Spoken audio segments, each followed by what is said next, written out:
তীব্র গরমের এই সময়ে প্রশান্তিদায়ক কোনো খাবার যদি থেকে থাকে সেটা হলো নানা ধরনের পানীয়। সূর্যের এই প্রখর তাপ থেকে আপনাকে কিছুটা সময়ের জন্য হলেও স্বস্তি অনুভব করাতে সাহায্য করবে এই সকল ঠান্ডা পানীয়। আজকে যে শরবতটা তৈরি করব এটা এক গ্লাস খাওয়ার সাথে সাথে নিজেই রেজাল্টটা বুঝতে পারবেন যে এটা খেয়ে কতটা স্বস্তি লাগছে। এখানে আমি একটা লেবু নিয়েছি, যদিও এক গ্লাস শরবতের জন্য একটা লেবু পুরা লাগবে না, যতটুকুন লাগবে ততটুকুনি আমি কেটে পিস পিস করে নিচ্ছি। এই শরবতটা মূলত ভার্জিন মোহিতো নামে পরিচিত।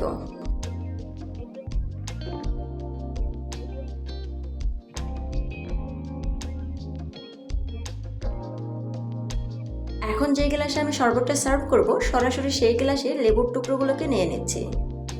5-6টি পুদিনা পাতা নিয়েছি। এরপর এখানে 1 টেবিল চামচের মতন চিনি নিয়েছি। অনেকেই আছেন যারা চিনিটা স্কিপ করতে চান, তারা চাইলে এখানে বাদ দিতে পারেন। চিনি ছাড়াও এই শরবতটা খেতে বেশ ভালোই লাগে। এখন এইরকম একটা বেলুনের সাহায্যে এগুলোকে হালকা একটু স্ম্যাশ করে নিচ্ছি, এতে করে পুদিনা পাতার যে এক্সট্রা এসেন্সিয়াল অয়েলটা আছে এটা বেরিয়ে আসবে, আর শরবতটা খাওয়ার সময় কিন্তু বেশ ভালো একটা ফ্লেভার আসবে।